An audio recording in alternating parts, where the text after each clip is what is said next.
4:30, the meeting will come to order. Roll call.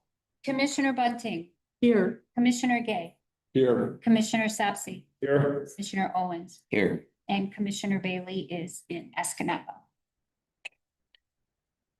Steve, we get you to say the invocation for us? I could ask everybody to bow their heads. Dear Heavenly Father, I pray that you'll be with us tonight as we deliberate county business.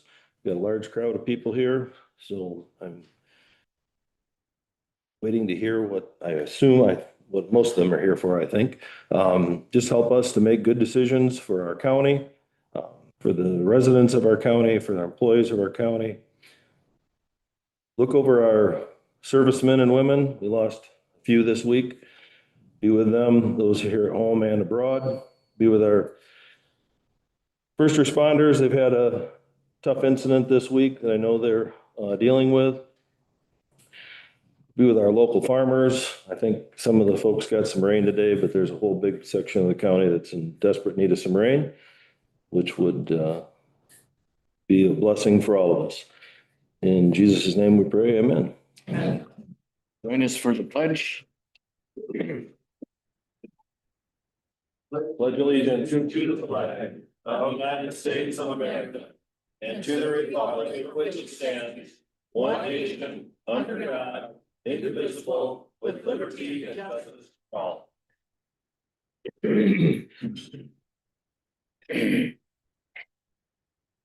Additions to the agenda.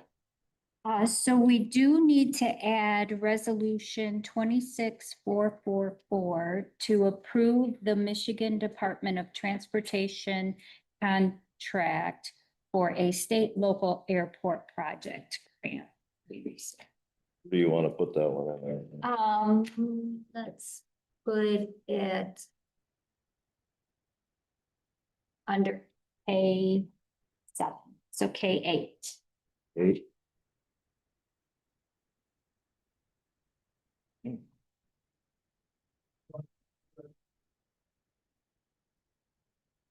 Your motion to approve the agenda? Motion to approve the agenda. Moved by Tim, supported by Steve to approve the agenda as amended. All those in favor say aye. Aye. Okay. Anybody got any conflicts of interest to declare? Nope. Okay, we're coming to public comment. We got Tim wants to make a statement first. Just so there's no misunderstanding of what the board has on its agenda tonight, you can see under the consent items, there is a letter that we received.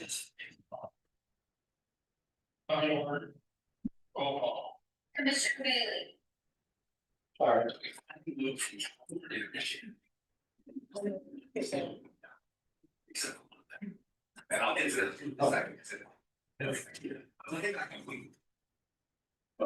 Thanks for that commercial.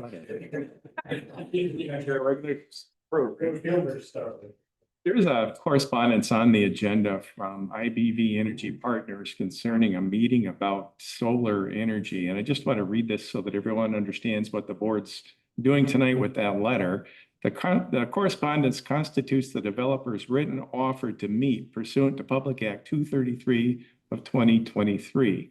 The project is proposed to be located partly within Sumner Township, which is subject to county zoning, and partially within Seville Township, which is not subject to county zoning. At this moment, the project remains in the pre-application stage. The developer has not applied to the Michigan Public Service Commission for a state siting permit.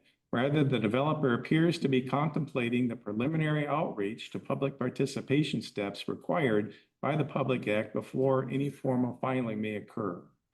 One issue that will require further evaluation is the project's location within two different townships having different zoning jurisdictions. The portion of the project located in Sumner Township is within the county's zoning jurisdiction, as I mentioned. The role of Seville Township and any local approvals applicable to that portion of the project will need to be examined as additional project information becomes available. The meeting request, which was the subject of that letter, is an opportunity for the county to gather more information, better understand the developer's plans, and evaluate how the project might interact with county interests and applicable zoning requirements. This board's not asked to do anything tonight. Certainly, the board will accept public comment on this, but understand there'll be no resolution tonight, no approvals of anything. And candidly, we don't know anything about the project yet. So hopefully this meeting will transpire soon. We'll have a little bit more information. And very likely, the next time the county considers anything, it will probably be at a planning commission meeting rather than this board. So this board will see that product, whatever it might be, whatever that proposal is, after the planning commission has had an opportunity to review it and make a recommendation. Okay, we're open for public comment. Agenda items, right? This Yeah, it's just on agenda items. Okay. Administrators report. Oh, getting ahead of myself here. Consideration of the consent calendar.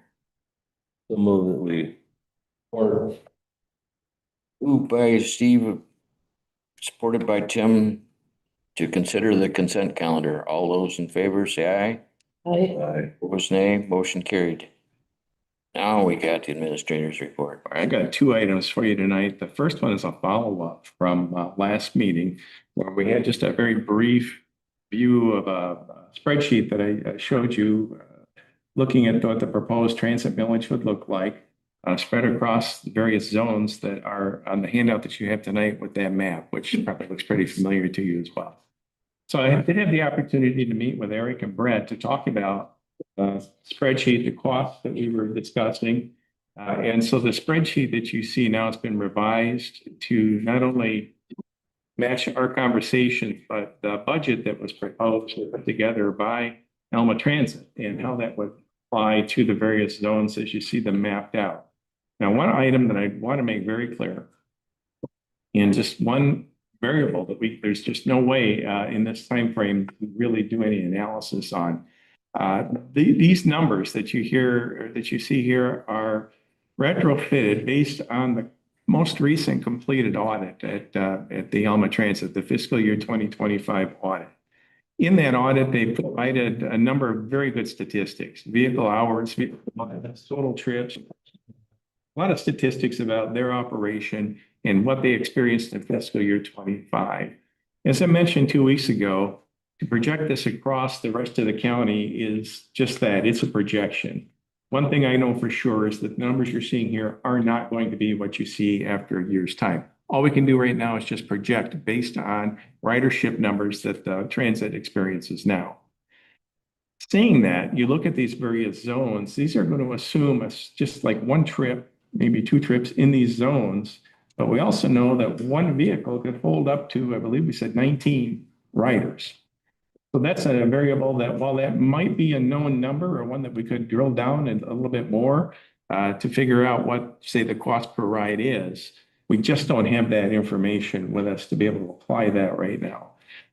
The other data that you see going across the number of miles per day, for each of these townships, again, projected as best we can. But if we don't know how many people are on that bus, we're not going to be able to give you a dollar amount per ride or a dollar amount annually without knowing it. And frankly, the only way we're going to know that is to go through a year and then look at what we did, and then we can apply it. So this is about the best we're going to be able to get at this stage in terms of projection. I don't know if that helps or confuses things even more. I did attach to this a copy of the resolution too, so that you have that for reference for any conversation you want to have as a board. So that's where I'm able at this point to facilitate any conversation, answer any questions you might have. Eric are both here too. They are far more knowledgeable on the operation than what I am. my biggest concern with this was we were presented with a set of numbers at our meeting that we were expected to vote on. I didn't like the math that I was reading on that projection. Went to another meeting at the MTA meeting in Pine River Township. Those numbers, some of them were the same, some of them were vastly different. The number of people we were hiring, number of a number of things. I don't have them in front of me to have all of them. So which is it? Are we hiring, this many people to get to 19 and a half employees? Or are we hiring this many people to get to 14 employees? I don't know. Those are the different numbers that have been presented to us to make this decision. I've also come to find out this MDOT grant is a yearly grant. I know that the 6 townships that I represent and the 2 villages were not asked ahead of time about any of this. This came to a board meeting. I don't understand what the rush is of this. I know there's a grant opportunity. Now I've heard that, can we even use the grant money or the tax dollars that would be allocated in 2026? Was there not some discussion about whether we should postpone the grant money coming in for a year? Well, if we're going to do this, why are we voting on it? Why are we going forward to this? Right now is the time to jump out of this so we don't end up with ourselves in a mess. Take a year, 2, if this is a yearly grant, study this appropriately, find out which townships actually want to have public transit within them and are willing to be taxed to have public transit, and then present that and move forward. Just to get to the question about that the millage should be collected in the first year, there was discussion about maybe amending the ballot language to add wording that would say that nothing would be collected in the first year, you would collect beginning in the second year. I couldn't come up with language that made sense to me even, and I can't imagine a voter going into the ballot and seeing this for the first time and understanding, wait, you're asking for 4-year millage, but you're not going to collect the first year. Well, the bottom line is this: if it were approved, this board could just simply not allocate anything in that first year. Just say 0. You do your, I believe it's the 4029 form that you have to do after a question is supported. It just puts 0. You're not collecting anything. That's the cleanest way to do it. But you could make that commitment even as a board and just put it right out there. And the reason that this is even considered is because the way the funding structure works right now at Alma Transit with the Slipper Group and with the city, those taxes are already being collected. The concern was that if the board then, if this were to be passed, were then to collect that millage beginning in December, that'd be considered a double dip. So the people that are currently in that district are going to pay what they've already paid, and then we'll pay this on top of that. Whereas the intent was that if this county millage were to pass, that's what would apply to everybody. There would be no second millage. But like I said, the cleanest way to do that right now with our language, rather than confuse it, is to simply, you don't collect that millage and you make that decision as a board annually, all these millages. Is there any other millage that you're aware of that the county collects from all of the citizens in Gratiot County, and yet the county doesn't have a board that oversees the spending of that money? Because the way I read this, the county, we're going to tax all of the county citizens, and Alma's going to control the money for the transit. There's no county authority. There's nothing that this board will have a say in. There will be no community members who have an opportunity to apply, like so many times you hear us replacing someone or appointing someone to a board. There is no board like that. These are a number of the questions that I have on. It seems like we're taking off in a different direction that the county has never done before. This whole thing has seemed like we were in a big hurry to get it done because we heard about a grant opportunity. And I don't know if anybody in this room feels like this is a rock solid thing to do, but I certainly do not. I think we are heading into uncharted territories that have not been researched well. When you look at other transit authorities, the numbers that they do every year and the numbers that have been presented to this board make no sense at all. And I know there's no way that we are going to have an exact figure. It's all projections. I get it. But if this takes off, and I don't know, I could tell you in the last couple of months, I've been paying a lot closer attention to when I see a Alma Transit bus, and I've yet to see one that had 19 people on it. Most of the time they have none or one when I see them on the road. And now granted, I'm not like studying the inside of the bus. It's a glance because I'm driving down the road, but I'd sure like to know what all those numbers are of how many people are actually riding from. Now I'm sure in the city of Alma, maybe the city of St. Louis, But I'd like to know in those rural sections of Pine River Township, you get up there in that top 2, 3 miles of the county or of that township, just how many people are riding that? Because that area is very similar to what a whole bunch of the rest of this county is.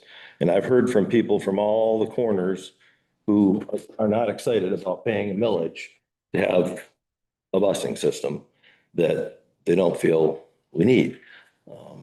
That's just my take on it. I haven't changed my opinion about it since the whole thing started.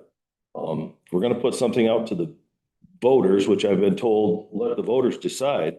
Well, let's let the voters decide on something that's a rock solid plan that you can sink your teeth into and understand, not something that I'm still not sure how many people we're hiring, not sure anything with it. So just the math doesn't add up to me on what I see. Tim? Tim, did you have any more on the commissioner report or administrator's I report? don't have any more on that. I do have one statement that I want to read. I think is important, and you have a copy of it. Commissioners, you can follow along. It's common practice for local governments not to discuss personnel matters, and for good reason. However, recent public statements by a former corrections sergeant compel a response to correct the public record. In a broadcast news report aired last week, the former employee described viewing an internal sheriff's administration document he discovered at the jail facility. He made assumptions about the origin and context of that document and did not attempt to seek clarification from anyone in leadership about the purpose or confidential nature of the document. Instead, he made several copies of the document and proceeded to distribute them to various individuals, including other command staff and subordinate employees. In his words, he did so, quote, knowing I could be disciplined, unquote. In justification of his actions, the former employee stated, quote, I drew the line in the sand of right and wrong, and I'm on the right side of history, unquote. This former employee is unfortunately mistaken. His deliberate actions were directly contrary to the expectations and responsibility of a command officer and leader within the sheriff's office.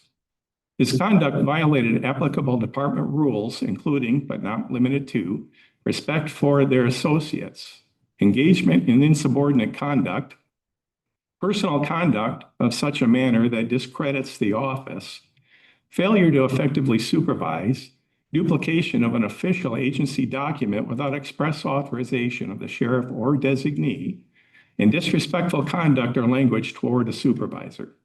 These latest transgressions caused an irreparable breach in trust in the former employee, culminating in his termination. The former employee went on to comment about conclusions reached after a formal review of the work environment at the sheriff's office released at the last board meeting, July 7th. When asked about the county administrator's conclusion that the interview statements did not meet the definition of a toxic work environment, the former employee offered, quote, I don't believe he was paying close enough attention if he wasn't able to connect those pieces, unquote. Responses to the interview questions did reveal some employee disagreement with management directives, work assignments, and personal accountability.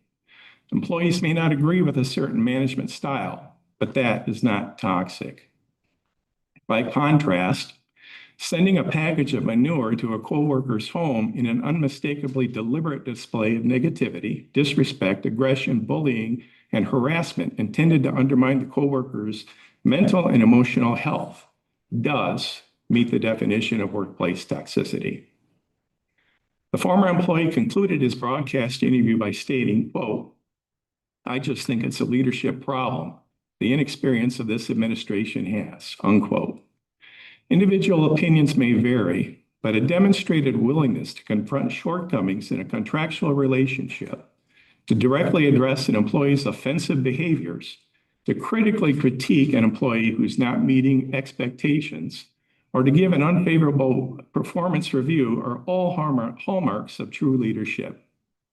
I, for one, fully support Sheriff Clark and his command team as they continue to confront such challenges despite the near constant barrage of orchestrated and insincere social media speculation.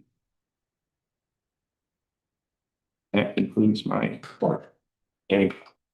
Kim? Okay, on July 8th, I attended the Arcata Township meeting. They were happy that Fire Island renewal of their annual application. Many cannabis places, they said, have went out of business or have trouble. They discussed problems with changes in technology.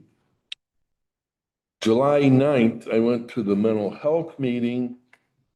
There were two people there, Kim Patrick and Eric Brayman. They talked about drug addiction. They do work a few days a week in the county. They treat drug addiction, opiates, and heroin and fentanyl. I asked about methamphetamines. That's a separate drug, but it's all like drug addiction, and it's a big problem. July 13th, I went to Emerson Township. They talked about the Gratiot County Fair for Youth and Livestock.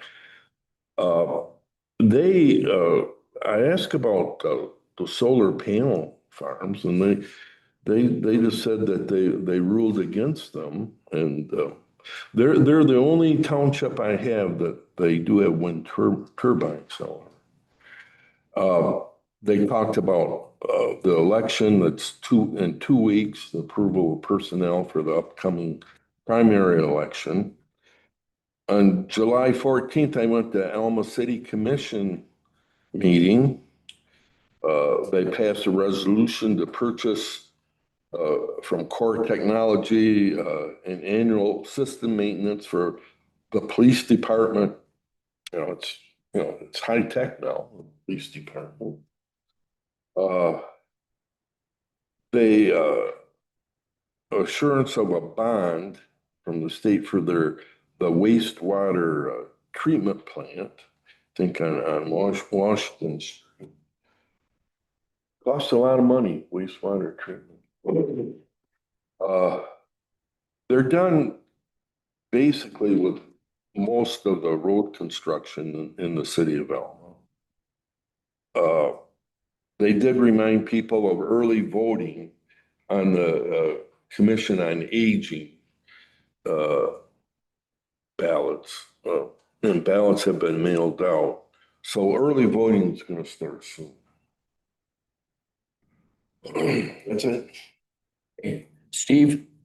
On the 13th, I was set to go to my Newark and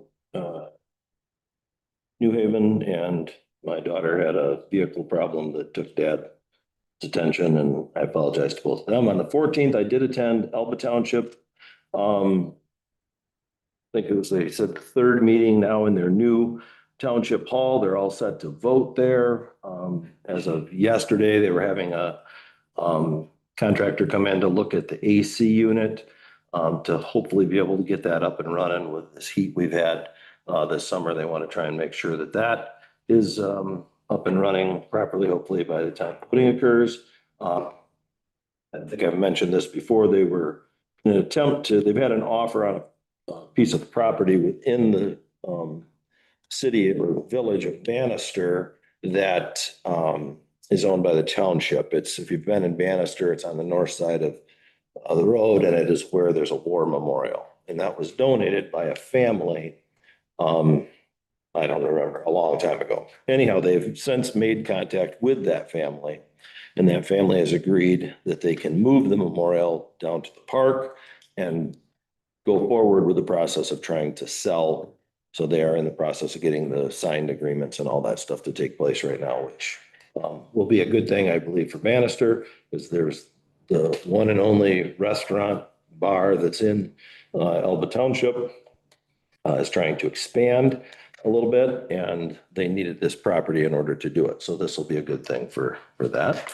The 15th, Parks and Recreation ended up being canceled. Probably a good thing. It was 100 degrees that day, and we were supposed to meet at the park. And we've hit every extreme when we had cold and rain in. It was hot in Elmo and this was going to be extremely hot. So they didn't have a quorum, so that was canceled. The 16th, I went to Washington. Washington Township, I guess the big news out of there is there's a joint meeting this coming Monday between Washington and Fulton Township. So Fulton Township's going to move their meeting early. And then at 7 p.m., they're going to start a joint meeting, encouraging people from Popeye to come to that meeting because there's some issues with the Popeye sewer. They've went through a rate study.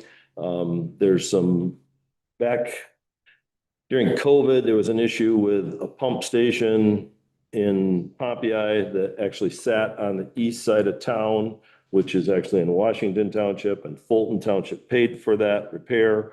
And now the one on the west side of town needs to be replaced. So they're in discussions of how they're going to, if Washington Township is going to pay them back for that or what. The 17th was supposed to be the conservation, and also they did not have enough for a quorum, so that was canceled. And then last night, the 20th, I was at North Shade. I forwarded all my townships in the two villages the email about the FEMA location that is in Perrington at the community center there.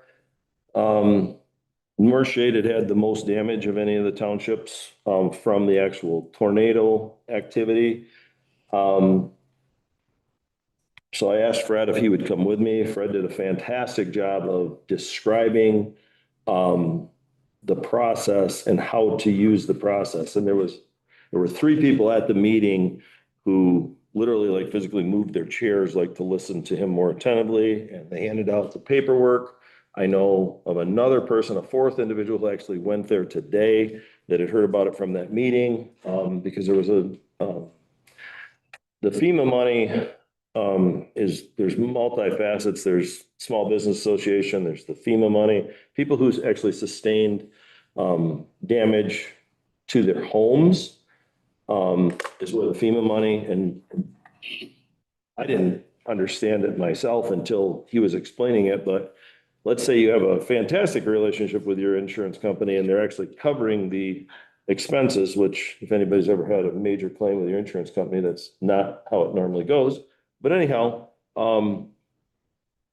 this FEMA money can actually cover your deductible. So that's a good thing for people. So they shouldn't be out anything, when there was actual natural disaster that was declared and has been awarded this federal fund. So, and then there's a link for like agricultural businesses because they don't qualify for some of the small business stuff unless they got certain paperwork filed.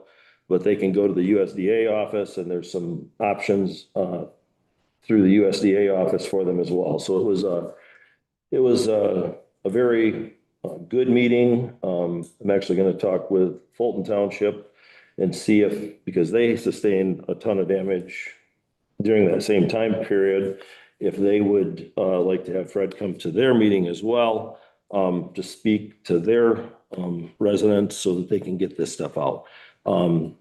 It'd be really good, I think, for all the townships to have this stuff available if there was any damage that was sustained from these storms, or flooding was a big thing. If you were up in the northern part, St. Louis, Elma, there was a ton of flooding that occurred during the same event, that they have these packets available. We're going to have a vote here soon. And you're going to get the most people you're ever going to get into your township hall, or if that's where you vote, which a lot of I know the rural ones typically vote in their township halls. It'd be a great time to have this paperwork available for them. So I strongly encourage you, if you're not familiar with it, reach out to our emergency manager, or you can go on the FEMA website. We're lucky. There's only 8 of these locations in the state of Michigan, and we have one in Gratiot County, I think for the first time ever. So, and it's really not hard to find if you've ever been to Perrington. It's not very big, but it is on kind of like a block west of the main north-south. If you know where the old school was, that is their community center, and that's where it's actually located at. So I encourage anybody who sustained any damage to at least check in to see if you're qualified. That concludes my report. Thank you. Okay, on the 7th of the month, I went to the city of St. Louis for the rest of their meeting. That was after their meeting. And just was able to get to the end of it. Also on the 14th, I went to Bethany Township to their meeting, and basically they're still working on several projects, the solar panels and the batteries out there. And so they were both short meetings. That's about it. Hopefully like tonight's. I went to Greater Gratiot. It was a Zoom meeting, and of course, the main deal was the millage. Get out, get the people to vote for Greater Gratiot or 4-H. So that's all I got. New business. Bethany from Maynard Costerian, something like that. Have peasants, so some people might not call them peasants. You? Yeah, a couple more, I should be able to get it, but if. Beautiful. Roll page. Tim told me I wasn't allowed to go through the whole entire report, so I'll try and. Don't listen to him. Do you have to see electronically? I do. Oh, this is very nice. Can it be shared with the public? We defer to Tim on that, but. The short answer is yes. We could get you to go to the, there, Podium over there. give us your name and Righty. Well, good afternoon, everyone. I am Bethany Verbal. I'm a senior manager with Maynard Costerian. And we were engaged to do essentially a internal control and process review with the county. Obviously, the county administration has gone through a lot of changes in the past year or so. So this is a really great culmination that the board undertook to say, okay, we've made some really good changes. What other changes do we think we want to make? What maybe haven't we thought of? Because this is not the world that we necessarily live in every day. So that is what this is. We will not go through all of the pages, I promise, though I would encourage you to peruse at your leisure. So I'm just going to hit some of the highlights and then happy to answer any questions that might come up as we go along. So the first page, once we get past the cover page, is just the background. Why we're here? What did we do? You'll also see on there something called the fraud triangle. Some of you may have heard of it, some of you may have not. It's not saying that we have, we have concerns about fraud. What this is saying is that every time we look at a process, we're looking at it through the lens of internal controls. So a process could have 6 different people approve something, and that is a really great internal control. And absolutely nothing is ever going to get done because you're trying to coordinate 6 different people to approve something. So then we look at the other side and say, okay, look at some process efficiency. Where can we streamline things? Well, if I just have one person do something, perfect, super streamlined. That causes some pretty significant internal control issues. So when we're talking about process improvement, we're really talking about both internal controls and how can we make it more efficient while still protecting the county resources. So then if you flip over to page 3, you will note you have a novel in front of you. And what I see some organizations do is they get super excited and they're like, we're going to implement every single thing in here all at once. And that is a terrible idea because we're going to fail, right? That much change all at once is just setting us up for failure. So what this is designed to do is really help us decide, okay, where are we going to see proverbially the biggest bang for our buck? So if it's all the way over on the right and all the way up to the top, that's probably where we want to focus our attention because that's where we either have the biggest internal control risk or a significant kind of time suck, right? Now in the bottom corner down there, absolutely something that we should look at implementing, but it's not something that we want to undertake tomorrow. Let's focus on the more high impact areas and then we'll work towards the other. So with that, like I said, I'll kind of big picture go over recommendations in here. So starting on page 4 is when we get into kind of the meat of the recommendations. So we have a variety of recommendations surrounding our accounting software and other software throughout the county. You guys are like every other organization I work with, we have a ton of different software platforms. Some we don't have a choice but to use, right? Like we just have to use them. Some, the functionality is probably or absolutely in another software. So going through and saying, what are we paying for that maybe we don't need to? Or what are we requiring to reconcile when it could all just happen in one system? So really nailing that down. I know you guys have also talked about doing the migration from on-prem BSNA into cloud. So that is a recommendation in here. Not necessarily that we need to, start the process tomorrow, but that is something that BSNA has said they are phasing out that system. And we don't need to be on the cutting edge, but we probably don't want to be the last people that are getting it implemented.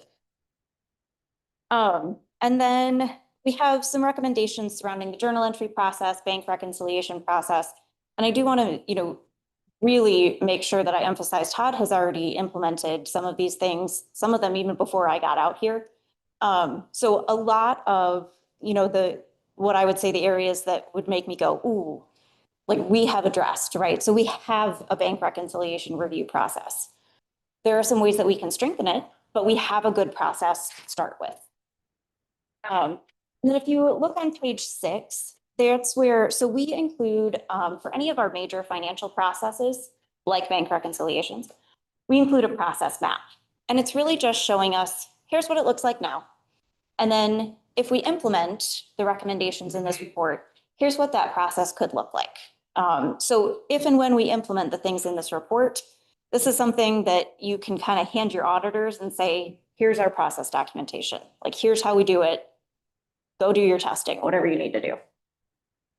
We do have some recommendations surrounding bank transfers on that page too. Really just nailing down some dual controls over some of those transfers. Cash management process, looking at basically a multi-month cash flow. You guys are, I have to tell you, like one of the few counties I have that when I said, do you have a delinquent tax revolving fund policy? I didn't get a blank stare. We had one, I'm so excited. But so we already have that kind of in our wheelhouse. So that's something, using that and a variety of different tools, we can really project our cash flow. And it's not something that a lot of municipalities do, but it's a really, really great tool for us to say, when do we maybe need to draw from this? Maybe we don't need to.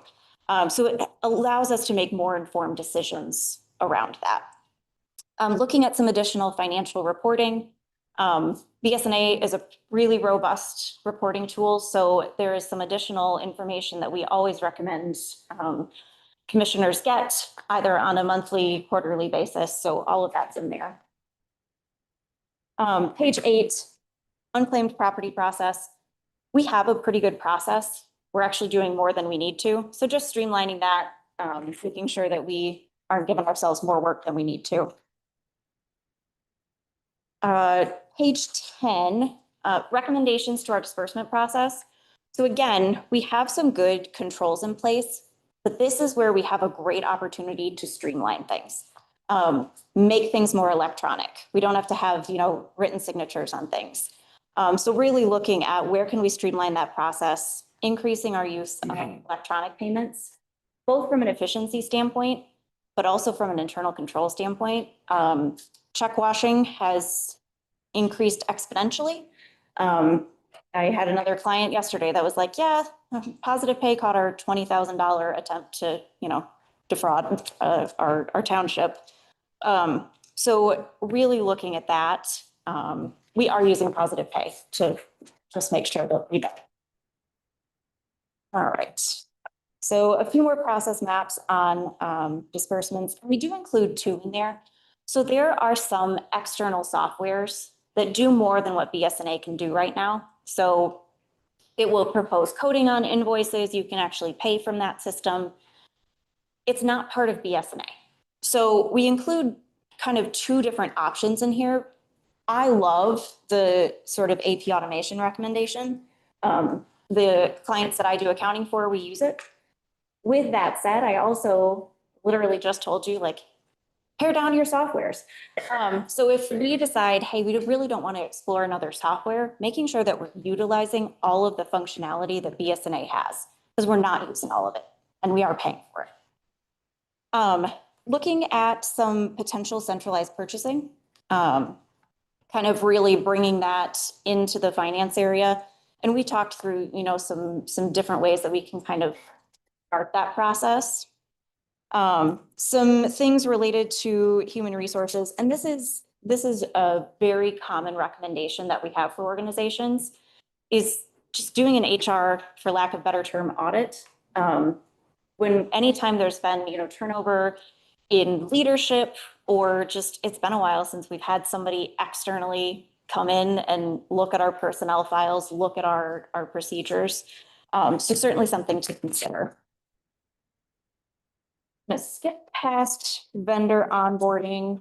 On page 17, we have some recommendations surrounding payroll. My biggest thing with payroll is making sure that we have a backup and that we have that backup person run payroll at least once or twice a year. Because payroll is, I tell my brand new staff this, payroll is the one thing you can't be late on and you can't get wrong. Everything else we can fix. We can't really fix that. So we have to have a backup. But we also have to make sure that it's not been 10 years since that person ran payroll, because it looks a little bit different. And if I'm suddenly in a situation where it's me or the people of the county don't get paid, I don't want it to have been that long since I tried to do it. So that's the biggest thing, related to payroll. Also looking at some timesheets. So that's another area where we have some different systems, and some's paper, some's electronic. Our department heads are having to compile stuff. So looking at like a timesheet system to really streamline that process. We skip on a little bit more. Page 21 relates to credit cards. So again, looking at how can we make it so that we're not getting paper statements and people are, handing someone receipts so that they have to match it up, and then they have to follow up and say, why didn't you give me the receipt for this? And then they have to go searching in their truck. So to avoid that, there are some additional kind of electronic methods that we can use. So the one that we recommend using is called Spend and Expense. It's a free platform. People that have a credit card, they charge it, you take a picture of the receipt, you say, this is where this should go, accounting imports it. It also allows us to create temporary virtual cards. So if somebody has to go to a conference once a year and they need to present a card at the hotel, we don't have to issue them a credit card for that, or we don't have to worry about expense reimbursements. We can issue a temporary virtual card. So some different functionality available in there. We did also have some recommendations to the credit card policy, so all that's included. We have a big section on receipting procedures. Again, nothing that makes me overly concerned, but we certainly have areas where we can streamline things. Have different departments kind of operating in the same way. I will not belabor that because I want to make sure we have time to talk about the policy section. We do break down the cash collection process in pages 23 through 31 across pretty much all of the major departments that collect funds as it stands now. And then if you were to look at page 30, that's where we're saying, okay, regardless of what department you are, other than the treasurer's office, this is what this should look like. So yes, you have all of your individual nuances. Big picture, this is what this should look like. Some recommendations surrounding the airport on page 33. Again, recommendations surrounding fixed assets, related policies there. 34 is training and some additional, system access. And this is something the county, is undertaking, but we always like to remind any client of ours, we should have cybersecurity reviews, we should be doing training. Anybody that is going to be accessing the county system needs to be part of that training. So this is really a good reminder for all of us. We have some recommendations surrounding animal control, just some issues with the BSNA database that requires some major rework that I wouldn't want to do. So some ways that we could maybe work around that. And then some recommendations surrounding deposits at our jail. So then starting on page 36, one of the things that we look at is we look at what policies currently exist at the county. What are we missing? And in the policies that exist, are some of them older than I am? Because if so, then we probably need to update them. Now, Tim had already, started working through all of this. So there were quite a few policies that I was like, the date is 2026. This is great. We do still have some recommendations to some of the policies. So all of those are in here, as well as if there's any policies that we didn't currently have in the Appendix A, recommended policies for the county with appropriate thresholds, job titles, that kind of thing are in there. So big picture, we had some recommendations surrounding purchasing, including, raising some of the thresholds that we had in our purchasing policy. They're pretty low, which if that's our risk appetite, that's fine. But we also want to make sure we're weighing that against, can we actually get things done?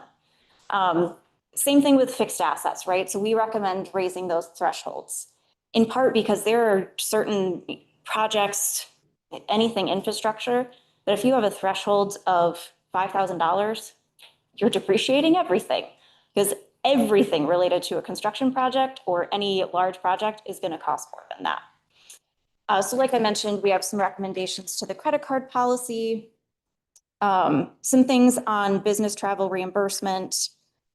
I'll kind of let you scan. I won't go over each of them. Some changes recommended in claims processing, budget procedures.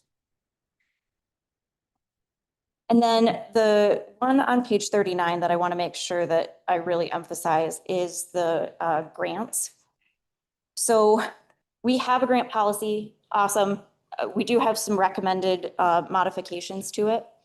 One of the policies, I think it's like 20 pages of this, so like brace yourself when you go to read it.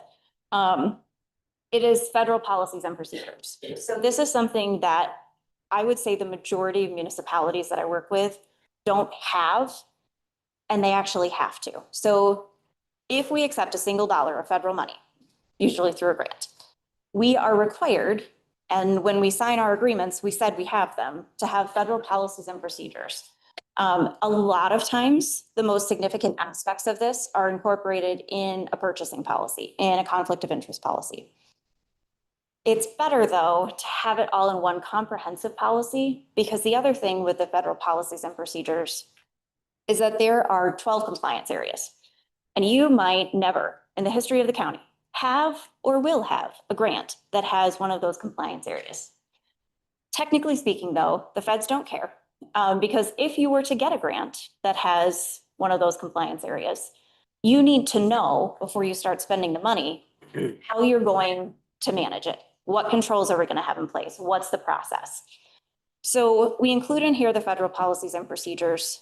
Any organization, the threshold is now $1 million. So if we expend more than $1 million in our fiscal year, we have a single audit. You guys all know that fun stuff, and your auditors can come and chat about that. I used to work in the audit department. This is way more fun.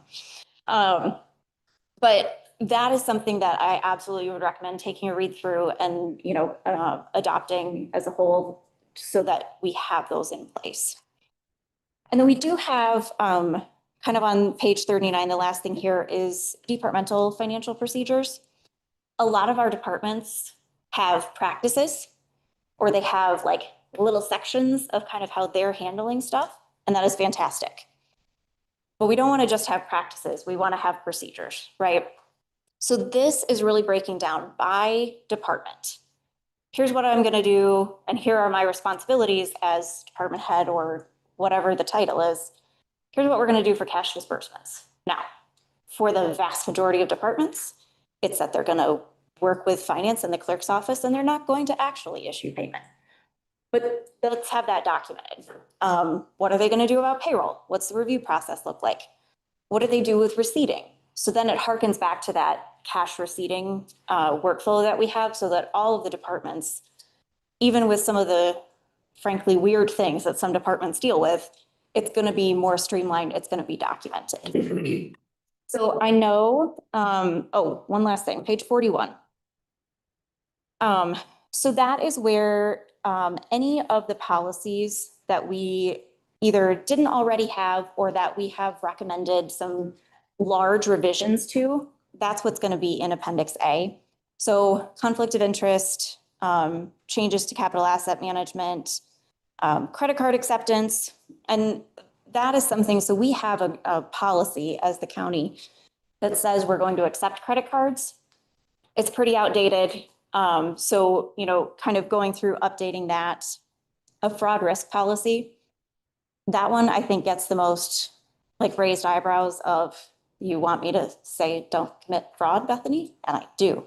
I want us to have an explicit policy that says that. But it really kind of breaks down, what do we, not comprehensively, but what do we as a board consider to be fraud?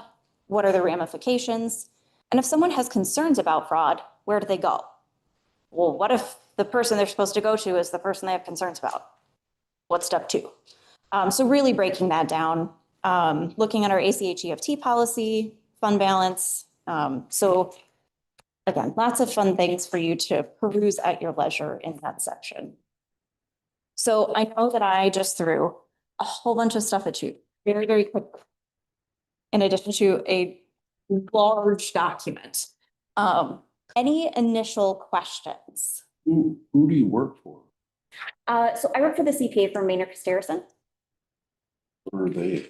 So we are headquartered in Lansing. We also have a satellite branch in Grand Rapids.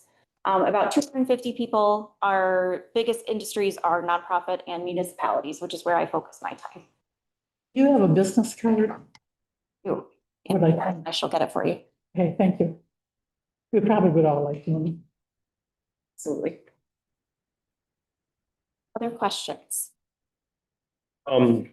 If we have any questions about these policies, just direct them all through Tim. As I read through these, because I don't think you want to be dealing with township or, excuse me, county commissioners calling you about things. But And now Tim is glaring at me, going, no, Bethany, no.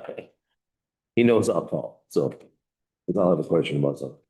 Anyhow, I want to thank you for doing this. My pleasure. My knowledge, does anybody have any information on the last time something like this was done for Gratiot County? It's been a long time. Yeah. So I know this was something Tim really wanted to get done when he started, and here we have, and obviously I can look through these pages quickly and see a lot of orange letters. That means change. So there's a number of things that do need to be updated. I like your idea of having individual departments have their own procedures, because all different. And they all do things differently for different reasons, but it would certainly be nice. And when they do hire, let's say, the clerk's office hires somebody new, if you can give them, not only the county's policies, but your department's procedures, give them some time to study those. It does help. And if nothing else, having a printed copy sitting on a shelf somewhere, that when there's the almighty question of, oh, is this how we do it? Or there's discrepancy, you can get the procedure out and actually figure it out. And if we don't do it that way anymore, then you update your procedures. What a phenomenal idea. Tends to be the hardest part, is just getting them started. Yep. And then making sure there's an update schedule. Because otherwise they sit there and, like you said, they're as old as you are. I had some experience. It's like, oh my. We blow the dust off of it. We need to. We're dealing with things and major world events have happened, and we're still doing it according to our policies. Long before these bad things happen. Thank you, Bethany. My pleasure. Yes, thank you. Do you have another copy? Because we have a member who's not here. Perfect. Brought extras. Thank you. I will just leave some of this for here. Okay, perfect. Certainly go through Tim, but I'm Yeah. always happy to answer questions. Thank you.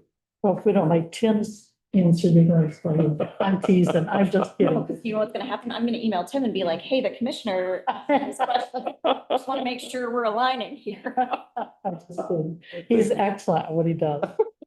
Thank you. Excellent. All right. Well, thank you very much. I'm kidding. Moving on, consideration to approve resolution 26-438. Looks like they want to have a temporary position at the animal control.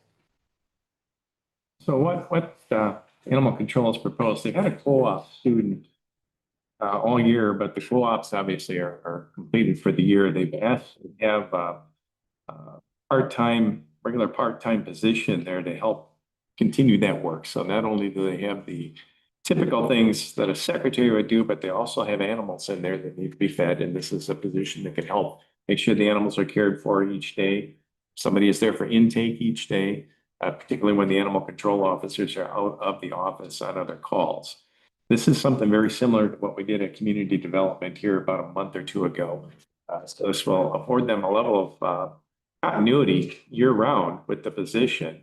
This doesn't say they can't do a co-op student again. They certainly can, but they don't have a 3-month gap anymore at one of their busiest times of the year that they end up falling behind on their work. So this resolution would allow that to occur, 25 hours per week.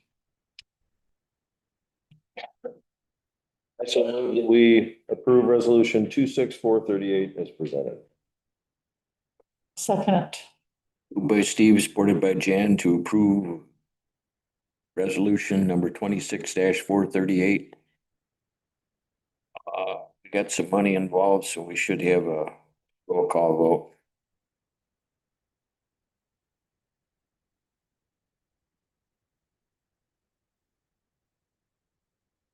Commissioner Bailey is absent. Commissioner Bunting, yes. Commissioner Gay, No. Commissioner Sapsy, Yes. Commissioner Owens. Yes. Motion carried. And Finance Director is authorized to implement necessary budget adjustments.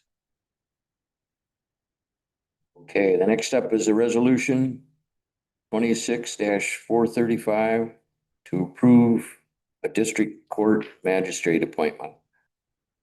District Court is undergoing some transition, even with one judge retiring and a new judge will likely be on board here very soon. They're also structuring so that they have an adequate number of magistrates available to share on-call responsibilities. The court has recommended Samantha Thompson to be approved as that magistrate, but not until after this current transition is completed. So the position, while she would be authorized to fill that when it becomes vacant, the vacancy is not anticipated until December 31st.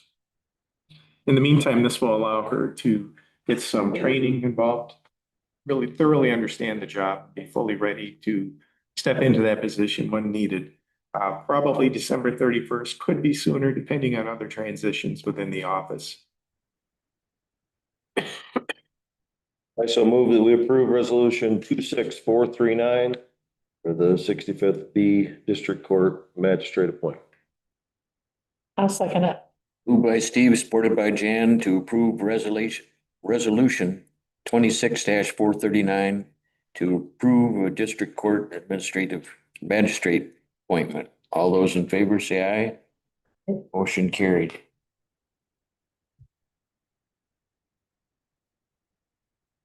Consideration to approve resolution 26-443.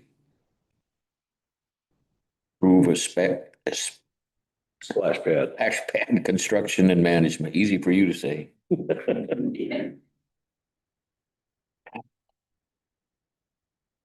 John, come on. Yep. Yeah.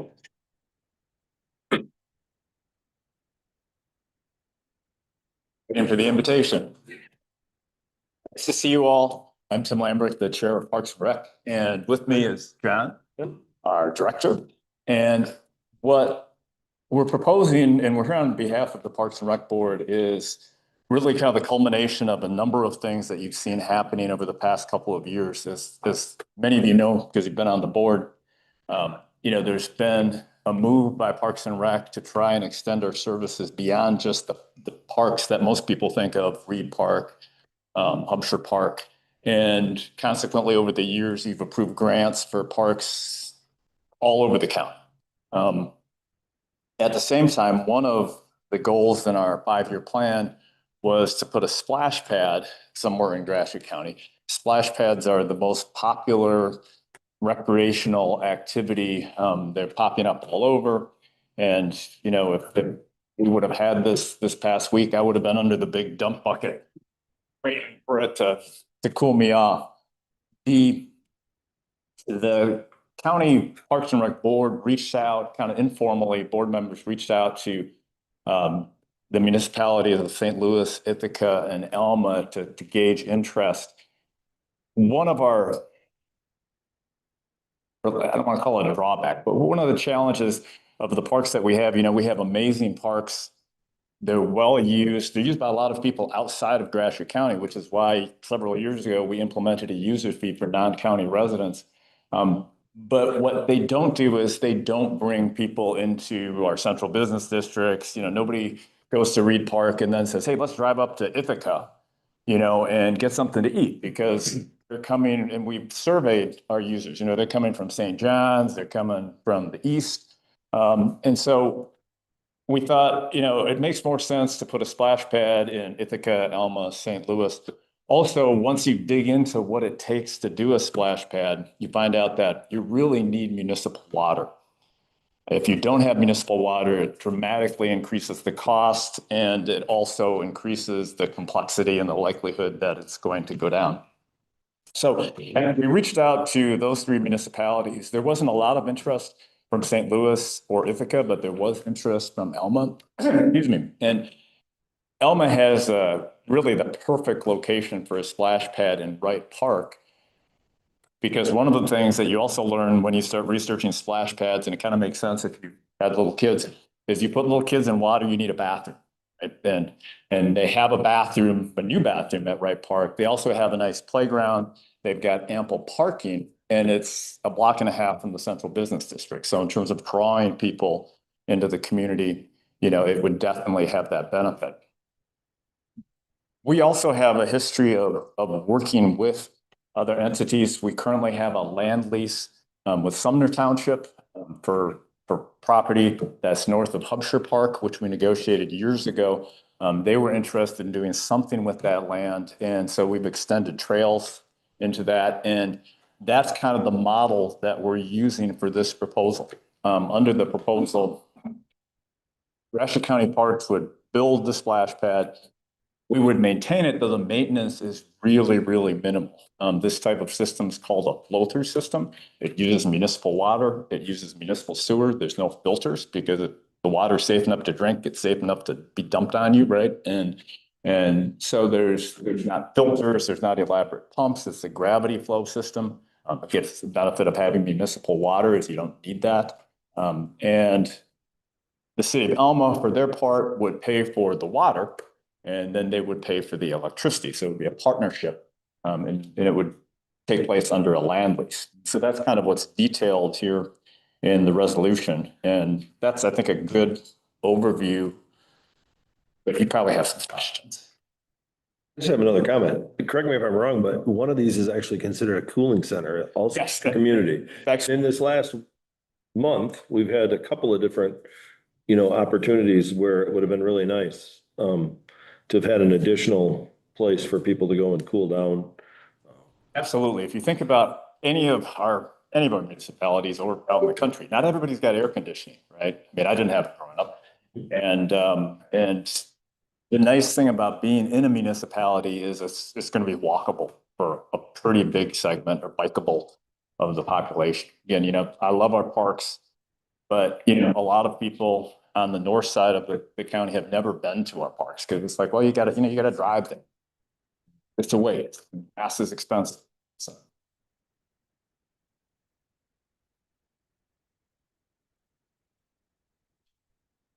You talked about, I'm on the Parks and Rec Board as the commissioner. So this is something that not only has been on their 5-year plan, we've talked about this for the entire time I've been a commissioner and been assigned to this. Splash pads have been something that's been talked about. So this, I want everybody to understand, this isn't something that they've jumped into. This is something they've been talking about, planning, discussing, trying to figure out where is the best location. And, you know, some people have said, well, why aren't they putting them at our county parks? Well, our 2 main county parks already have a water attraction there already. So, and they're well water, which would cause other controversies for people to be concerned about. And in order to use the lake water, you're talking about elaborate filtration systems that cost astronomical amounts of money and require tremendous amount of upkeep. Elma already has a water treatment facility that deals with all of that. So the water we're going to get is already, I mean, it's no different than the water that's coming out of someone's tap, for instance. So, I mean, these things make sense to go where we're trying to put them. Plus, it, like you said, it gets something in the northern tier of the county.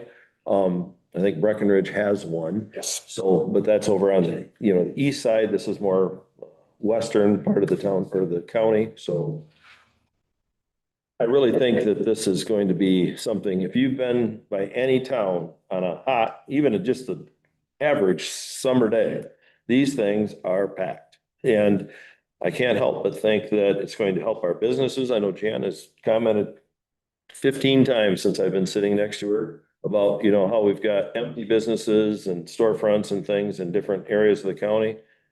Well, this will bring, you know, some of these people are going to walk to these party stores. They're going to walk to these restaurants. They're going to walk to and do business locally. If you're there, I just think it's a win-win for us to have one of these. And Alma City has graciously said they will partner with us. And I think they've worked hand in hand with you guys to figure out how that's going to actually work. They're dealing with the water and electricity. John's guys are going to come and check on it, make sure that it's working. If there's a valve or something, which these are wonderful. We don't need to get into the grass too much on the type of equipment that we're actually looking at, but these things have longevity of, you know, years and years and years of service. So I really think this is a good thing for Gratiot County. So. Is that the formal motion? Yep, I so move that we make sure I got my readers on here. We approve resolution 26443 for the approval of the splash pad construction and management. Moved by Steve, supported by Tim to approve resolution number 26-443 to approve the splash pad and construction management and to authorize Tim to sign documents. We have to. Should have a roll call, yes. Commissioner Gay, Yes. Commissioner Sapsy, Yes. Commissioner Bunting, Yes. Commissioner Owens. Yes. Motion carried. Thank you. Thank you.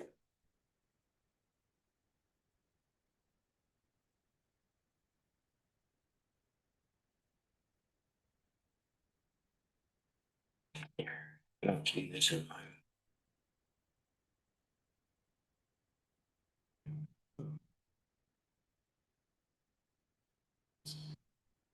Okay.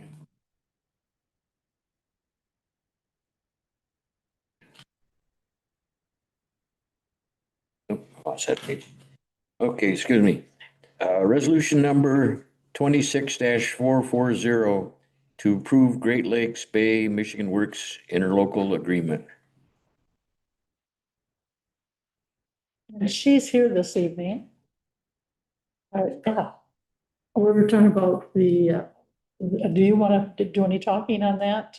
Happy to field any questions you have. Okay. I've kind of filled them already. I think that our group is wonderful. We work well together. We're 5 counties and all very different. And we've had a great, I mean, really, I've been on the board for a long time. And I can't say enough great things about Chris and her role in putting this together and being able to work with 5 counties and several, like, there's 5 counties. I think it's, Saginaw has 5 and I get this mixed up. Bay City has Are you 4. talking about membership, Jan? Pardon? Are you talking about membership? The membership, no, I'm talking about, yeah, I guess it would be membership, yeah, Of the consortium board? yeah. Yes, so it's like based on population. Oh, yes, I'm sorry, I meant to say that it's done by population, but even so, we all get along really well and have a lot of respect for each other. And, we have one, and I was a little concerned about that, but I'm not, because if I have a problem or something, everybody is concerned and helping to get through that point. But, anyway, I'm recommending very highly that we approve this evening. That's what you want, isn't it, Chris? Yes, I was thinking that we had to wait till the end of the year, but we don't. Okay. So if we can approve that this evening, we can continue on. Motion. Yeah, make a motion. Okay, I'd like to make a motion that we approve the resolution. I don't have, 26,440. 2640. do I have a, Sport. okay, thank you. Mr. Chairman, if you indulge me, we got to make one correction. This is not February 17th. We could insert July 21. I think I had heat exhaustion or something that day. You can do that. Didn't even look at the. Okay. By Jan, supported by Steve, to approve resolution 26-440 to approve Great Lakes Bay Michigan Works interlocal agreement. All those in favor, say aye. Aye. Opposed, nay. Motion carried. Next up, resolution to approve information technology policy, resolution number 26-441.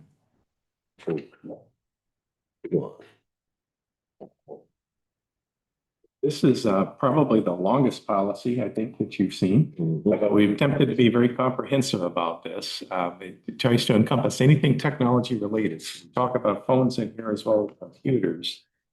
One area that's making me very nervous these days is the use of AI. Well, in this policy, we have an AI procedures, well, AI policy and how we deal with that. The biggest concern I have is if it's not used appropriately, some information that we don't want to make public gets out, and then it gets within the, what they call it, the ether, in the net. And then suddenly other people are pulling data from us inadvertently that we shouldn't have released. So this policy will help set up those parameters to help make sure that doesn't happen. We've got an excellent IT department that can help keep on top of this. Also talking in here about use of the county equipment to make sure we don't find ourselves on the business end of some malware, or worse yet, the ransomware. A number of our colleagues across the state have had to deal with that. It's not pretty, to say the least. So that's pretty well the gist of it. And I'm sure because you've had it for a couple of weeks now, if you have any questions, I'm sure, especially with Matt's help here, we can answer any questions. Found it very thorough. I was actually, it's a long read. It's not a, it was definitely, I think I'm not a technological guy at all, but it sure hits a lot of different things. Any other questions or comments? I so move that we approve resolution 26441, the information technology policy. I'll second it. Moved by Steve, supported by Jan, to approve resolution 26-441 to approve the information technology policy. All those in favor, say aye. Aye. Aye. Motion carried.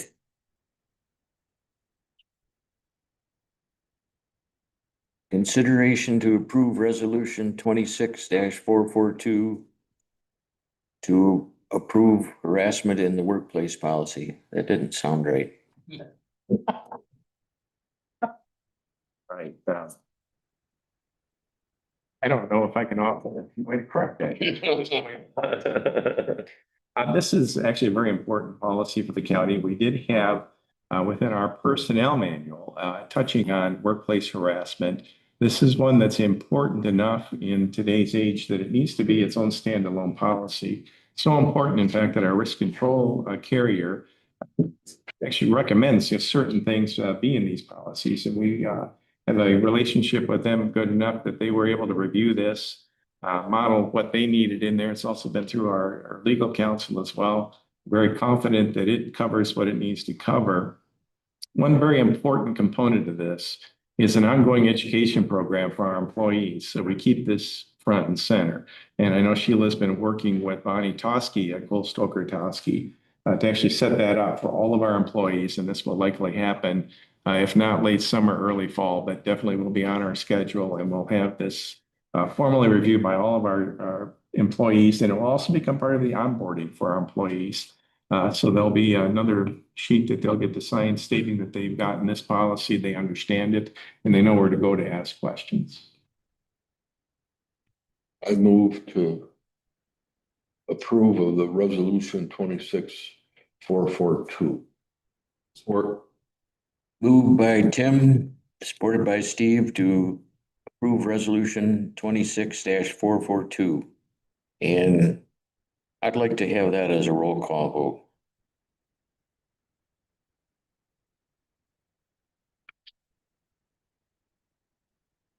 Commissioner Bunting, Yes. Commissioner Gay, Yes.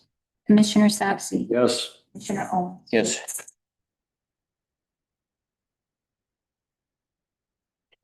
Got it.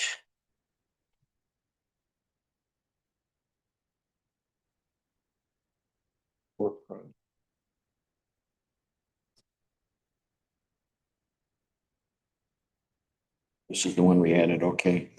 Resolution to approve Michigan Department of Transportation contract for their local airport, resolution number 26-444. And also this authorize county administrator to sign any documents necessary to implement this resolution.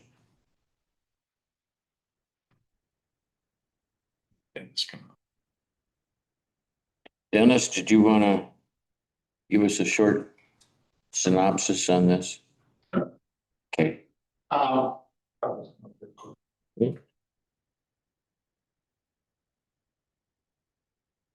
What this resolution is that the state of Michigan had some extra funds. I don't know if it's extra, but they had funds available for improvements at various airports around the state. So there was a grant, we could put in a grant request by May 1st of this year. We put in a grant request for 4 different projects at the airport. One being some mulching of some property that the airport owns in the right of way of runway 18. That was $8,200 a bid on that. We also put in a grant request for 2 maintenance items. One was to fill all the cracks in our ramp and seal coat it. And then the second one was to fill some cracks and on runway 1836 and some taxiways. And we also put in a request for some equipment. And the airport doesn't have very much equipment. What does have is quite old, like in the 70s. So we put in a request for a tractor and a bat wing mower because we do a lot of mowing at the airport. And so that the 4 items in that grant request come to roughly $186,000. So the Michigan MDOT Aeronautic Commission met this last week, and we got approved for all 4 of those grants. So that's 100% state grant. So so obviously they saw the need that we have compared to other airports, and there was a bunch of airports. They had $5 million that they allocated out to different airports. I don't have a breakdown of all the other airports, but so these 4 grants. So the resolution is to allow us to sign all the documents that we have to. It also, as soon as we sign the documents, they're going to pay half that money up front, and then we'll proceed with getting all the projects in the works. We hope to have all that stuff done. Well, most of the projects, 3 out of the 4. We got some equipment that's has to be ordered, won't be here till next spring. But that's just in addition to since we have a big group here. Last year we got some grant money available to upgrade some taxiways at the airport between the hangars. And so we have a pre-construction meeting for that. And that is this Friday. And we're also going to start construction on August 3rd, and it's supposed to take 15 days to tear that up, replace some stuff. We also have a grant that's been approved by federal and state to update our lighting on our main runway, which is runway 927. It goes from old technology to LED lights and stuff. So that's hopefully we haven't got a scheduled date on that. We hope that'll happen this fall. And then just recently, we got approval to a grant to build a new terminal. So under the act to improve infrastructure around the country, we applied for that 5 years in a row. And this was the last year that we could apply for it. So anyway, we're under some tight deadlines there. We probably won't, we'll have to bid that out. Bidding will probably be late August. We're working through finalizing floor plans, the look, the feel. Anyway, so we'll be moving forward with that project. So we got a lot of things in the works, and we won't start that construction until probably next April. So April, and so that's what that particular one's about. My initial comment was going to make sure you talk about all the other grants that you got coming, but you covered all those because I thought you were going to end at the end of this one. Group, what the heck? Yeah, That's exactly right. And the one big expenditure there that I think it's 86,000 or whatever for that mulching. Correct me if I'm wrong, from previous conversations with you, once that stuff is all mulched down, you guys will be able to actually maintain it with that batwing mower. So we won't have these trees and brush growing up over there. Yeah, the future bid was 8,250. Yeah. 8,200. 8,000? I thought it was 86,000. No, the 86,000 is for all that crack sealing and Okay. other items. I knew I'd seen it, but I just. That's the idea. I think the important part is, this isn't gonna be something we're gonna be looking at having to spend $8,000 on over and over and over again. We'll just maintain it and we shouldn't have this problem. Right, yeah, that's the intent. This is 10 acres that's across the north side of Seaton Road. And it's directly in line with how airplanes come in to the airport. So as trees get too tall, we have to get them cut. Well, we cut the trees and stuff. Now we got the secondary brush coming. So we got a grant to knock all that down. The intent is just keep it mowed, maybe have to spray for brush and stuff. And so we don't have this continual problem. So I don't know if anybody heard that just on Sunday, there's a bunch of airplanes going to Oshkosh. And we had a C-47 fly in. C-47 is a fairly big airplane. It's equivalent to a DC-3, but it's a military version. And this airplane was at Normandy. Did 2 flights in Normandy. So it's going to Oshkosh. There's going to have, I think, 5 other airplanes going to Oshkosh. So it made some loops around the area. We had a bunch of neighbors come and be able to actually see it. So anyway, I got more stuff for the airport meeting later. So I so move that we approve resolution 26444 for the approval of the MDOT transportation for the airport. Okay. Moved by Steve, supported by Tim to approve resolution number 26444 for the grant for the airport. And this also allows the administrator to sign documents necessary. All those in favor say aye. Aye. Opposed, nay. Motion carried. Now we're getting down to discussion and report of finance and budget matters. We forgot unfinished business. But unfinished business. I would like to make a motion to rescind resolution 26431, which is the resolution to submit to the electorate a special millage question for authorization of countywide public transit millage proposal to allow the county an opportunity to study this, figure out who's going to actually oversee it. If we're going to have any say in it. I think there's way too many questions to even put it out to our voters. I think we're not doing our due diligence as commission. Or moved by Steve, supported by Tim to rescind the Dial-A-Ride. I do have a question. I'd like to back up a little bit. We did talk about if it did go through. Was that still on the floor of, like, the first year, there would be no money? Or there would be no, not money, but there'd be no, no money from the taxpayers, that you'd wait till the second year? Well, that is, Tim explained it, that would be our decision as a board of whether, when we fill out that form, of whether we're going to put a zero in or something else. As far as collecting tax. Okay. But as it reads, the way this resolution or the tax, this thing reads, there's going to be taxes imposed 2026 through years. It's 4 years, so it would be voted on in 26, so it'd be 27, 28, 29, and 30. Correct? See, I'm kind of. 4 year. Actually, you would collect it. First opportunity to collect it would be December 26. So you 26, Okay, 27. voted on in November, so it'd go out with the winter tax of 26. Okay. So it'd be 26, 27, 28, 29. So what we're voting on, I want to make sure I'm for the transportation, but I understand where you're coming from.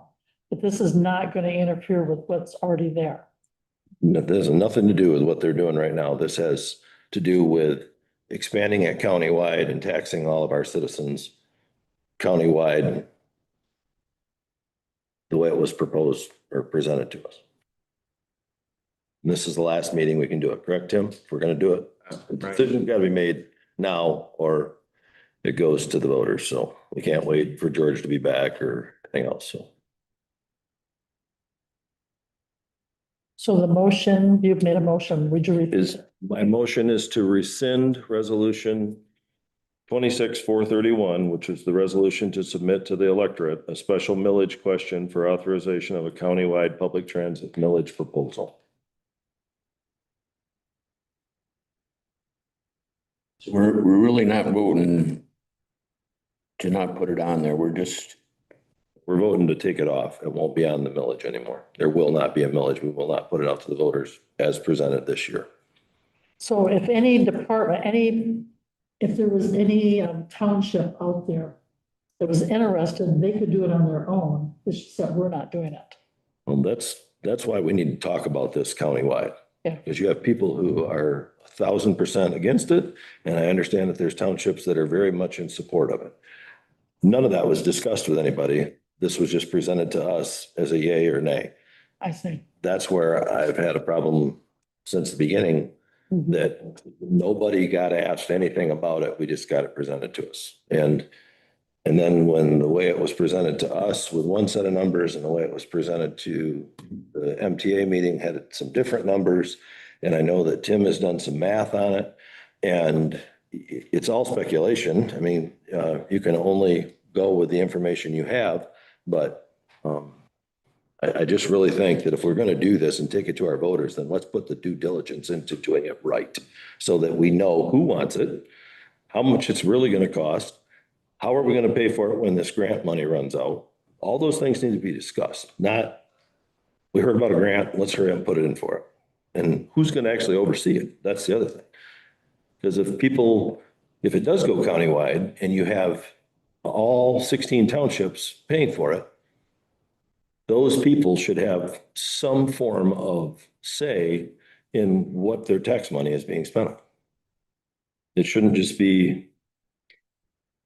So you've made a motion to Pull it off rescind of it. it. Okay. I just want to make sure I understand it. here's second. Tim, I already said- Tim seconded. Yeah, he did say. Me, all hell.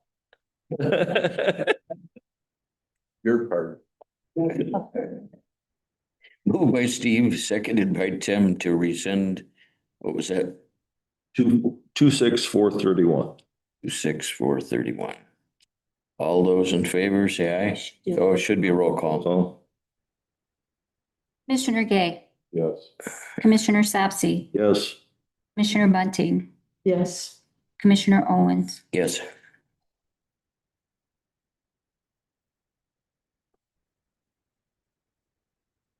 And I hope you'll forgive me for not asking for unfinished business. Oh, okay. You have some pretty important people coming to your home that you're anxious about, so I'll let you. Let you off though. Okay. Finance and budget matters. They have a report from our new treasurer. Hey.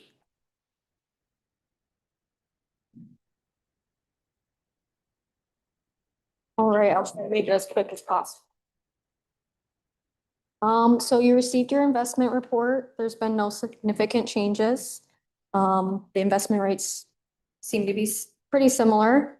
So I'm not really concerned about that. They're gonna keep dropping, but at least they're all staying the same. Transfers, nothing unusual regarding our monthly transfers. And our receipt distribution, nothing out of the ordinary. We will see probably a little bit of an increase as we are now collecting summer tax. So we will be getting some more money in. Any questions? How was you've been there a month now, almost a month. Almost a month. How is it? It's going as good as it can be. Great, great. Yep. Take it, they keep the air conditioner working in your portion of the hall, so. Yeah. It gets a little steamy in there, but it's all good. Say that old of a building and you're right on the west side of the. Oh, yeah. Yeah, my office gets all the sun out of it. Wait, any questions? Thanks, Terry Junior. Oh, you're welcome. It's good.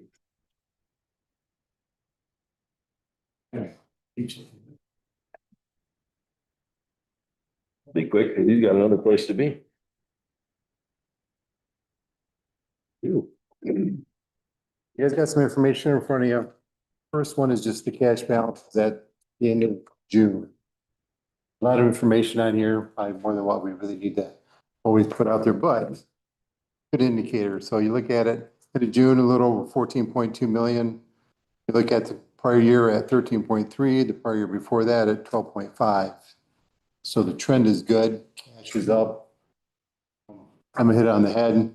You know, as townships, local units, we sent the lovely Christmas in July notice, property taxes, so everyone got theirs, so cash will be coming in, which will obviously help all around.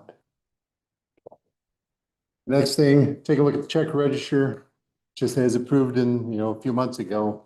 These are claims that we have paid in between meetings, based on the approved policy. The total for that, since the last meeting, $735,732. Is the change.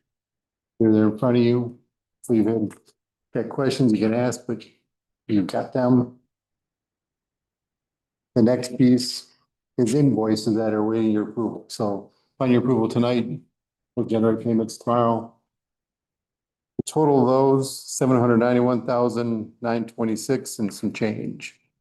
The last page, it breaks it down by fund, so you can see which funds they're coming from. Has anybody moved to pay the bills? Waiting for you, Tim. I make a motion to pay the bills. Support. Moved by Tim, supported by Steve to pay the bills. All those in favor, say aye. Aye. Thank you, Todd. All right, then the last piece you have is just high level statement of revenue expenditures for the county operations. So the general fund and all the other funds that are associated with it. Yeah. When you're looking at this, 75% of the fiscal year is completed. So at the end of June, you had 9/12 of the year done, 75%. So revenue should be relatively in that ballpark, depending on the timing of it. Some grants, whatever, they might only pay quarterly or twice a year, so not a good indicator. On the expense side, though, expenses should be within that 75% or less overall, and we are still sitting in that range overall. So we're looking good so far. Tim and I will be taking a look here, and besides fiscal year 27 budget, we'll look to see if we got to make any budget amendments over the next month or so. Bring it to you guys for approval. Excellent. Thanks, Todd. Thank you. I'm not gonna make the meeting, so say hi to Kevin for me.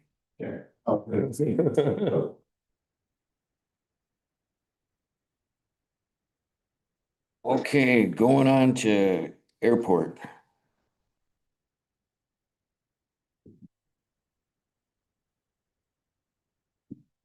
Up here.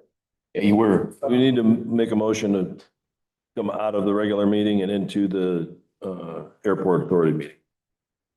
I second. Moved by Steve, supported by Tim to exit the regular meeting and go into the airport meeting. All those in favor, say aye.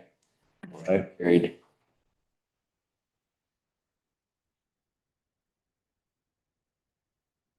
Is financials, is there any questions on that piece of it? Like Todd indicated, we should be at 75%. Our expenses right now is about 25%. So, and our income is about 25%, but we have a lot of normally sales in July, August, September, depending on how much fuel is purchased from crop dusters and stuff. They're just starting tar spot and corn. So that's Found here, so. yeah. So they'll be taking additional fuel and stuff. Like regular gas stations and stuff, our fuel cost has jumped up quite a bit just with price of oil. Last year, ours was around $4.95, $4.90 for our jet, 100 low lead. I just lowered it because we just got 100 low lead on Monday there, but we're still at $5.95. So it's like, you know, $1 higher. And Jet A is $6.95, so that's about $2.50 higher. So anyway, but with just recent changes here, that same cost for the same fuel that I just got is up 30 cents from Monday, and Jet A is up 50 cents from pricing that we got on Monday. So. So we're trying to not buy semi-loads, we're trying to buy half semi-loads. Hopefully the price will kind of even out. So anyway, so sales in general probably are definitely less than compared to previous years. So we're struggling through that piece of it. So financials, if you have any questions on that, there's a copy of the expenses there. Monthly report, just going through the stuff that happened in June. We did have 7 days in June that we had no fuel sales. And last year, we had 0 days. We sold fuel every day. So a lot of it's weather related. Sure, some of you have noticed the haze, smoke. When there's haze and smoke at an airport, that means probably no one's flying. Just because you had low visibility. So anyway, the Jet A, we had slow sales in June. We've already sold about 500 gallons of Jet A so far this month. For July, last year we sold 7,500 gallons. So we'll see. I know some of the crop dusters will be getting some fuel here later this week. On the 100 low lead side, last year ago, we sold 4,000 gallons of 100 low lead. Part of that is people going to Oshkosh, stop by fuel before they cross the big lake. we're at about 1,800 gallons sold so far. But we'll have people coming back. So the C-47 that was in, bought 500 gallons of fuel. So hopefully they'll stop on the way back. Um, Transactions, were down about 13 transactions compared to a year ago on the Jet A side. And we're 9 transactions ahead on the 100 low light so far. And again, price and other stuff, it should be higher. But in my report there, I showed a couple pictures of, because we're working on this, new terminal. I went to 2, other airports, one in Hastings and one in Hillsdale. They had just, built new terminals. So I took some pictures of that. I had a PowerPoint presentation for our advisory group and stuff. And completely different designs in both those. And both of them had some issues during construction and stuff. So by going there, I found out quite a bit of stuff that was that we make sure that we kind of cover as we go through the process too, and during the construction phase. So you can design everything perfect, but if you got issues with your builder, that can cause things. So also in that report, I had a picture of, we had a tower next to our terminal at the airport. And the base of it was kind of rusty and we don't use it anymore. But there was a storm came up and Mother Nature took care of the tower. Across the circle driveway, no one got hurt, nothing got broke, but we no longer have that tower at the airport. So also had a picture in here, just because we're working on the new terminal, they have to do soil borings, just to make sure that adequate soil to where we want to put the building, which is going to be next to the other one. We're going to tear down the old building at the end. The soil borings were very fine. There was about 8 feet of kind of gravelly sand at the airport. And we went into, well, they only went 20 feet, but we went into 12 feet of blue clay. And if you know anything about blue clay, it's very, very good for not letting drainage through and everything else. We also had surveyors out. The engineering firm had surveyors out. We located where the septic fields were, septic tanks. And they have to find everything, locate everything at the airport so that we can have on the site plan. When we start digging stuff, we know where everything is. Other than, we still have to call 911. Or not 911, but just dig to make sure that we don't ruin any infrastructure there. Also in that packet was the EAA chapter, the local Experimental Aircraft Association does the mowing at the airport.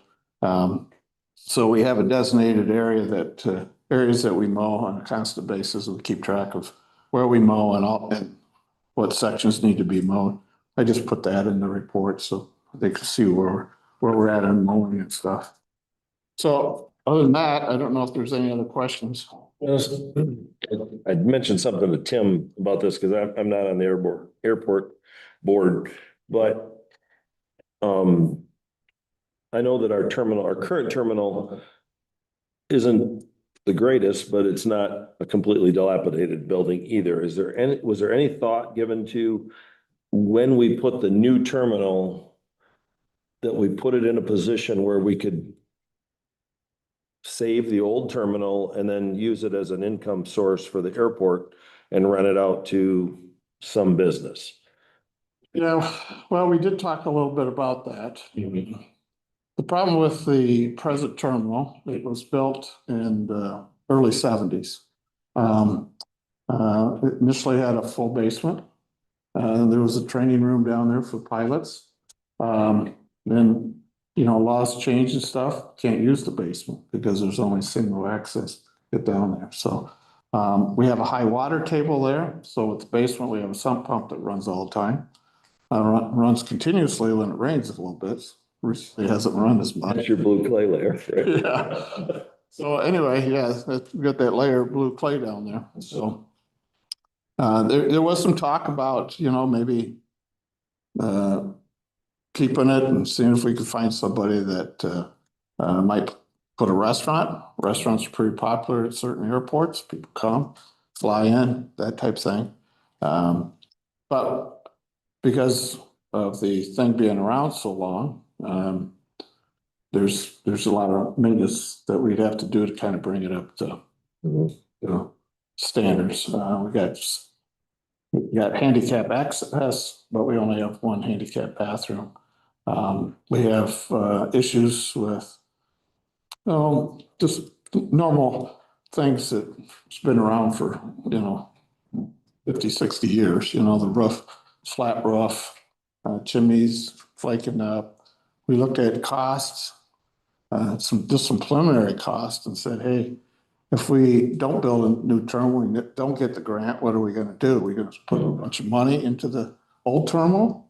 Well, pretty quickly you can get a couple $100,000 in renovating and fixing stairs, fixing roofs, chimneys, and, figuring the drainage problem, all that stuff.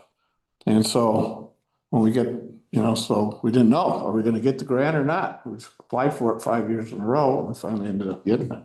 So there was only, 2 airports, that got the grant. One was up in Newberry and we were the other one here in Michigan, mid-Michigan, at the Elma Airport. So, yeah, we've talked about it, but, I think the end result is better to tear it down. Now, we've had federal, FAA people in at different times and, they'd come visit and stuff. And they go, well, you can fix up an old terminal, but we highly recommend that you move to a new one.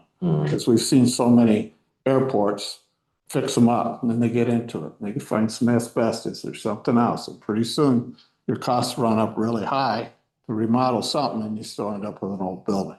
So, I mean, we didn't, ask them that question. They just said, hey, we're applying for this grant, we hope that we get it.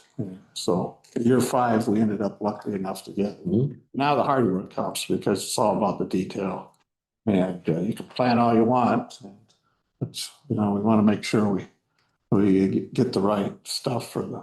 My big thing was I just wanted to make sure you guys had vetted that as a. Yeah. It sounds like you did, and you did your homework on what it would cost to revamp that, to even repurpose it, because actually a restaurant was something that I had thought, what a neat opportunity right there at our airport. I mean, it's not just gonna be people flying in, but there will be people who will fly in to use it, but a lot of people drive into those, especially if they are known for something good, people will be there, so. Yeah, there's different airports that have them. A lot of them are just open till 2 every day, breakfast and lunch type of.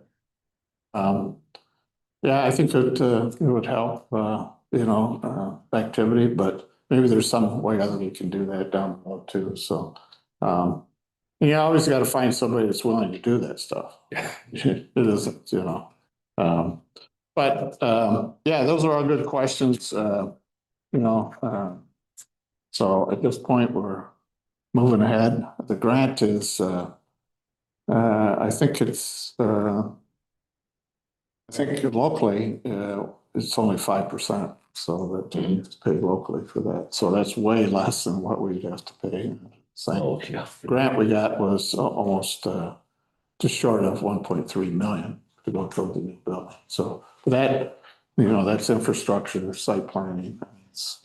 So we're anticipating about a 1,800 square foot blueprint, which is about what we have now. So just newer facilities. So. Other questions? Well, you mentioned Oshkosh a couple of times, people that aren't familiar with flying.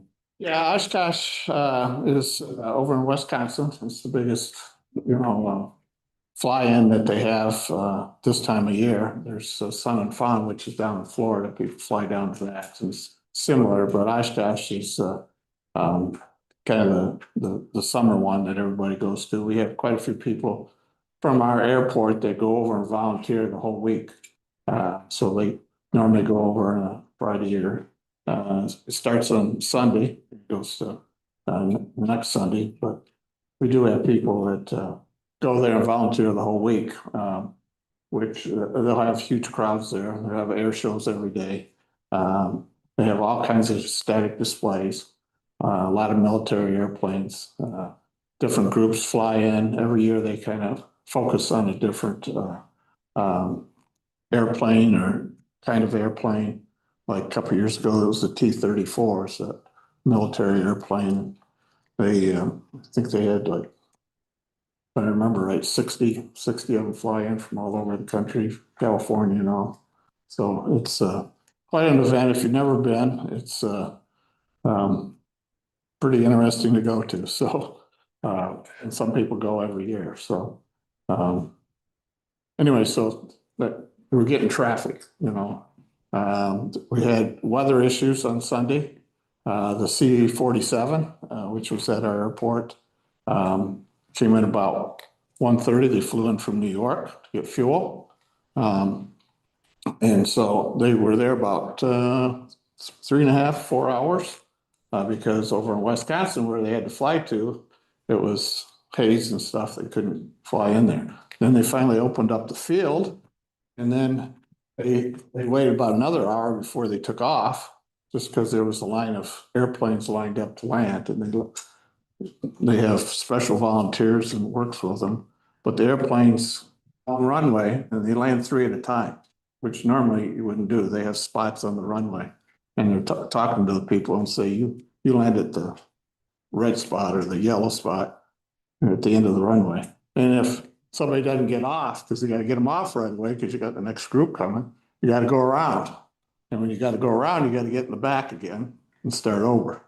So you got to make sure you got plenty of fuel. I think they were backed up 40 miles of planes going in there on Sunday after they opened it up. So it's quite a thing. People go over there and just set up chairs and watch people come in and land, you know. So if you ever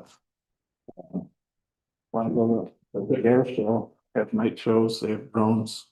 They have almost daily flights of World War II planes and stuff. So pretty interesting if you ever want to see this. So, and there's new planes in too, and a lot of displays. So, Thank you, Dennis. Thank you.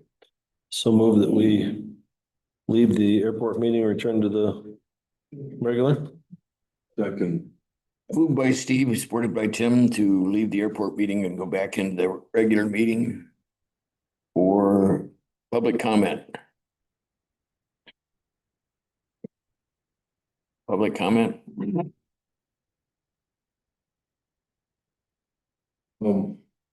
Okay, I make a motion to adjourn. Moved by Tim, supported by Steve to adjourn.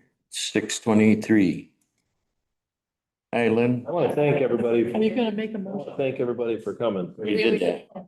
Appreciate it. You sleep And in that time? Oh, yes. be confident. I know